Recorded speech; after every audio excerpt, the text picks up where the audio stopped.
Okay, now let's go across to our correspondent Sanjana Chauhan, who is currently at Vijay Chowk outside the Parliament of India. Sanjana, update us with the latest from Parliament. It seems US hate crimes in the US against Indians has taken center stage. Absolutely, Sahil. We saw scenes of ruckus and pandemonium earlier in the Lok Sabha with the opposition, protesting against the government's silence on these issues. As we've seen, it's not just one or two, but 3 Indians that have been attacked in the United States in the past 2 weeks or so. So we saw, opposition protesting why the government and why the Prime Minister had not said anything about it. Specifically targeted at Prime Minister Modi, alleging that, he travels all over the world but did not take a moment to even grieve or mourn the loss of, remember the techie that was shot dead. What we're also seeing right now are issues that are being raised by the AIADMK, that's N. Thambidurai, talking about the Indian fishermen being detained by the Sri Lankan Navy, to which very eloquent Shashi Tharoor has also added, saying that while the country may have grown by 10%, we must also ensure that the bottom 10% of the country actually benefits from that. So the government, remember we started out by saying that today was probably going to be a very somber wait and watch kind of session for the government, considering that the very, very important, significant election results are going to be announced on the 11th. But it seems like the opposition has found other moot points, has found other bones of contention to go after the government for. One is definitely the Indians being attacked in the US, and now it appears that there are also Indian fishermen who have been detained by the Sri Lankan Navy by the British in in several parts of the world. So the opposition is really not letting down, definitely not going to kind of play wait and watch as it appears. The Trinamool even staging a protest outside Parliament before it started, right after the Prime Minister in fact hoped for a constructive dialogue. Back to you, Sahil. Okay, Sanjana, do stay with us. We will come back to you. But with multiple phase polling over in all 5 states, it's time for the exit polls now. Exit poll results will start pouring in from 5:30 p.m. and will be keenly watched for the key states of Uttar Pradesh and Punjab. While it's a triangular contest between BJP, Samajwadi Party, Congress Alliance and the BSP in UP, it will be interesting to watch if the Aam Aadmi Party has got any leads in Punjab, where it's made its debut in the assembly polls this year. Multi-phase elections were also held in Uttarakhand, Goa and Manipur. Results will be out on Saturday, March 11th.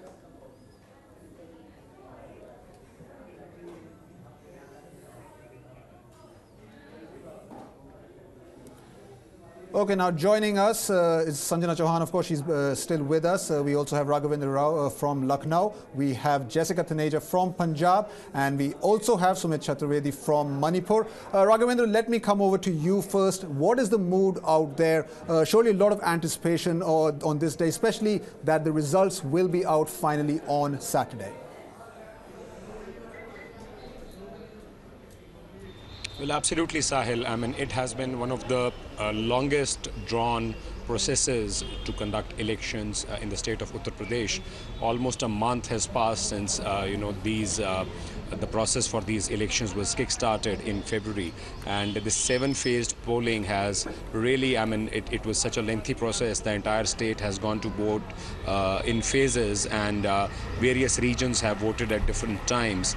And finally, the culmination of that lengthy process has happened. It was only yesterday that the final leg of these 7-phased polls came to an end. Now it's just a time to rest for most of these politicians who have been on the campaign trail for most of these 7 phases when the state was voting.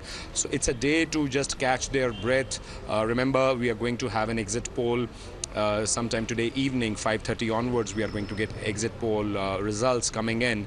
That is the time when most of these parties and their representatives will be again back to the forefront, trying to see which way the exit polls are pointing to. But the big D-Day, as we all know, is on March 11th, when counting begins at 8 o'clock in the morning, and by noon we'll have almost a clearer picture on, who has won all these states, who are the winners, who are the vanquished, and what the results are. So clearly, Uttar Pradesh being the biggest state in this current lot of 5 states that has gone to polls, a lot of anticipation here. It's a huge state in terms of sheer numbers, in terms of sheer spread. The parties have not pulled out any stops as far as campaigning is concerned. The ruling BJP in center, they have really tried to go all out in a bid to secure a majority to form the government in UP. The Akhilesh Yadav government also has tried its very best to ensure that it is able to reach out to the masses here and project the kind of work it has done in its past 5 years of rule. The fact that Rahul Gandhi and the Congress have managed to align with the Samajwadi Party, that has emerged as one of the key points in this entire political discourse in Uttar Pradesh, and many reckon that could even play out as the game changer.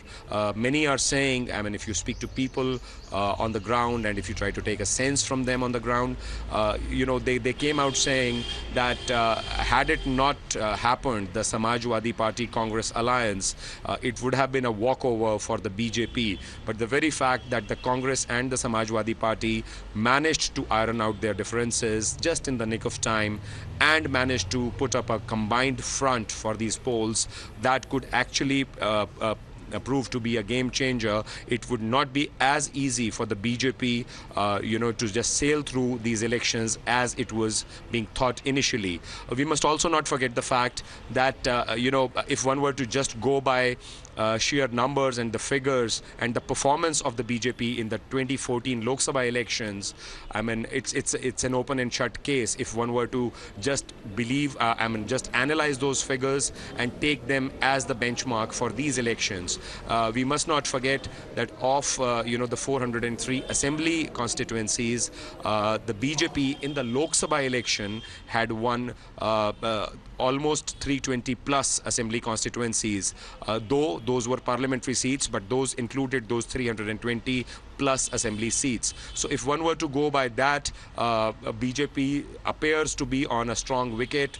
But also, we must also realize the fact that various dynamics are at play when it comes to Lok Sabha elections, and dynamics often change when it comes to state assembly elections.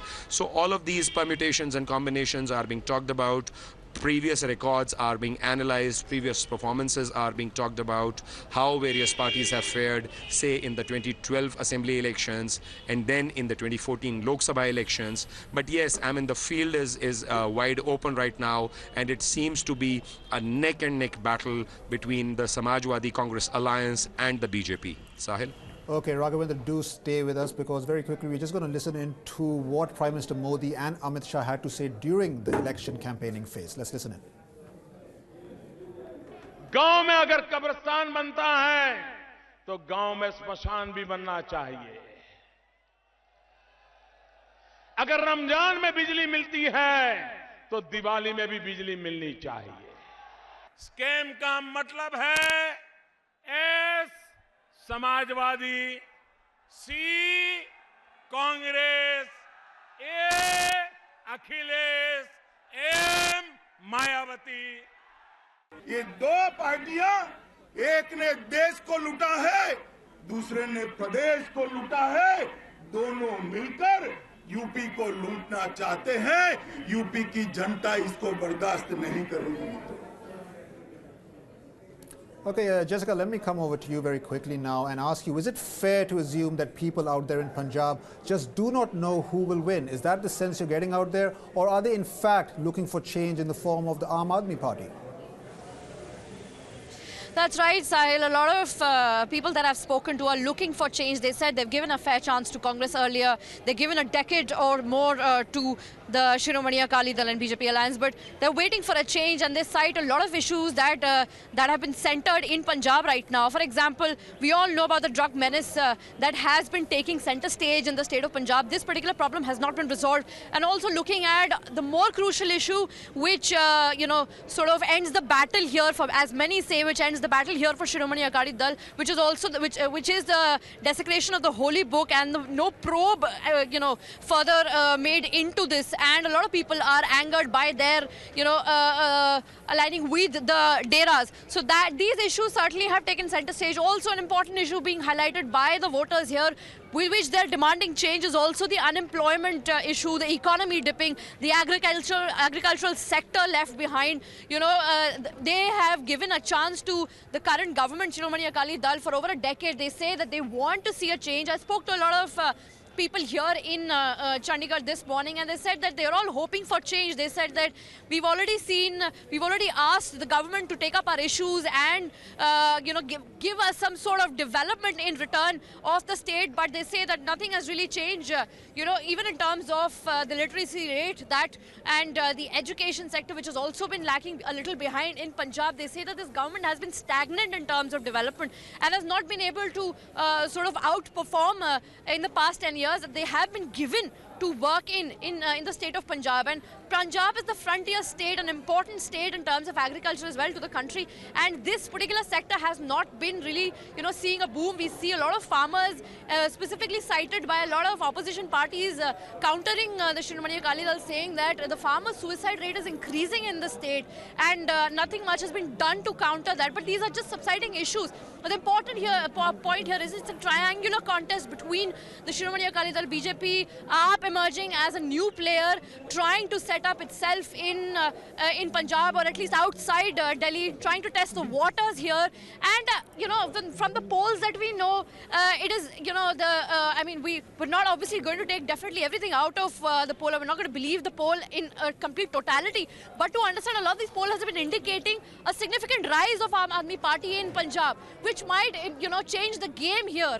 But then again, Aam Aadmi Party does not have a chief minister face except Mr. H.S. Fulka, who's being looked at as the next chief minister in Punjab if Aam Aadmi Party is able to win. But that again, important factor here is the fact that even Congress is emerging strong. So it's a close battle, it's a close call between the Congress and the Aam Aadmi Party. If one were to believe the mood on the ground and the voters, specifically the people of Punjab, who have been constantly singing the name of Aam Aadmi Party, and they said even Congress at times has been heavy in many parts of Punjab, but they say that they want change. Change is very important to people in Punjab, as they say, because the issues which were not really prominent, they say they've given again a fair chance to both the ruling major parties or the national parties, both the Congress and BJP. So, but then again, Congress-led Captain Amrinder Singh government in Punjab is also gaining a lot of prominence. They say that this will be a tough call between the two, but looking at Aam Aadmi Party, does seem like a strong contender, but only on the election result day we'll be able to know whether Aam Aadmi Party can make work magic in the state of Punjab or not, because the key important thing for the voters or issue or the sentiment of people in Punjab here is that they demand change. That's over to you, Sahil. Okay, Jessica, thank you for your perspective, but do stay with us. Now let's quickly listen into what Navjot Singh Sidhu and Prakash Singh Badal had to say during the campaigning phase. इस धर्म युद्ध में सत्य की विजय होने वाली है। यहाँ कोई एंटी इनकम्बेंसी नहीं, यहाँ कोई रोष आक्रोश नहीं, यहाँ मौजूदा सरकार के खिलाफ नफरत है, और ये नफरत आज 70% से ज्यादा पोलिंग में उभर के आएगी सामने। हमारा आत्मविश्वास नहीं, हम श्योर हैं कि सरकार कांग्रेस की बनेगी, और हमारा ये गिफ्ट होगा राहुल भाई को, प्रियंका जी को और सोनिया मैडम को। जो दल बदलू हैं, इनका जो सौदे करते हैं कि मुझे क्या दोगे क्या दोगे, पब्लिक नहीं जानती इनको, इसलिए कोई बात नहीं है। प्रेस में आप लिख देते हैं ये हो गया सिद्धू आ गया, फिर क्या। जो अपनी माँ पार्टी को छोड़ के आया है, जिसने उसको इज्जत दी, जिसमें उसने पॉलिटिक्स में लाया, उंगली पकड़कर आगे लाए, उसको छोड़ के आए, इससे बुरी बात क्या है? जीत को लेकर आप कितने आश्वस्त हैं? हमारी जीत क्लियर है, कार्डर पूरा चार्ज है, and it will be a better victory than last time. Right, extensive coverage of the elections here on WION. But now let me quickly go over to Sumit. Sumit, how big of a concern is security in Manipur, especially after the state witnessed 2 low-intensity blasts just a day before the second phase of elections, Sumit?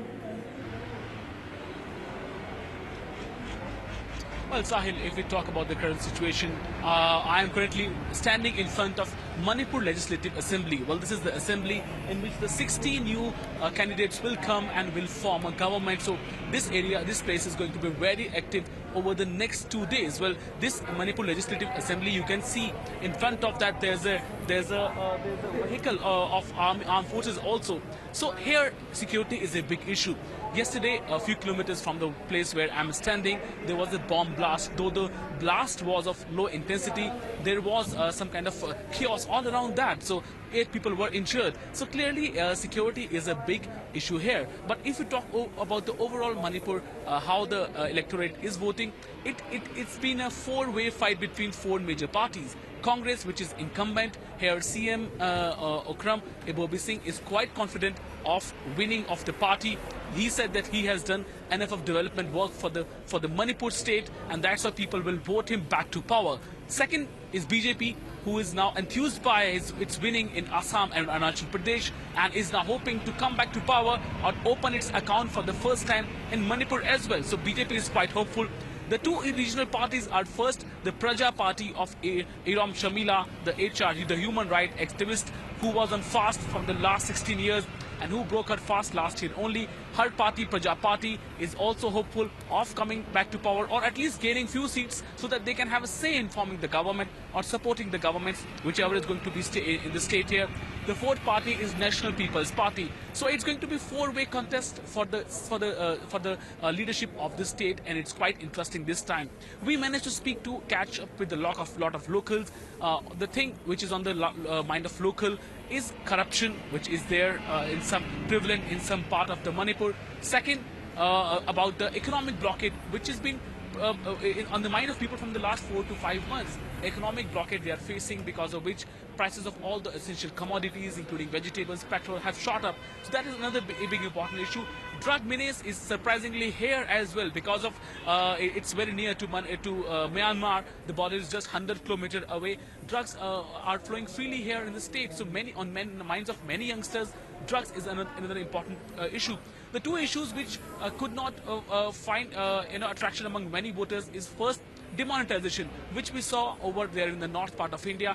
Demonetization is not a big issue here at all. People are not concerned about the note ban. And second, development is not as big an issue as we saw in the other parts of the country. So keeping these 2 issues aside, other issues are here already, and security is obviously a big issue, because it being a troubled area, people are there is some kind of always some militant outfit coming and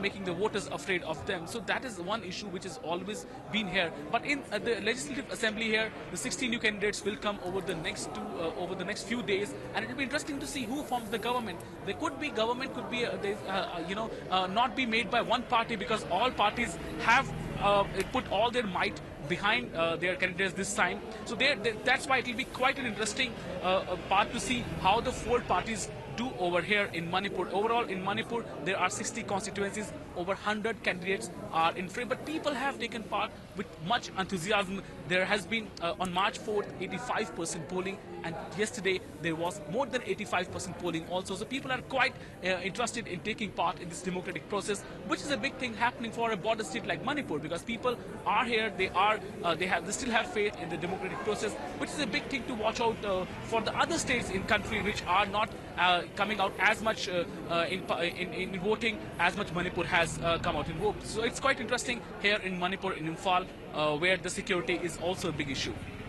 Okay, do stay with us, Sumit. I believe we still have Sanjana Chauhan with us. She is at Vijay Chowk. Sanjana, I want to revisit the whole hate crime situation in the US. Now, in the light of 3 attacks in the past 2 weeks, especially the attack on Srinivas Kuchibhotla, how is Sushma Swaraj and Rajnath Singh, how are they going to handle this matter in Parliament? What's your take on this, Sanjana?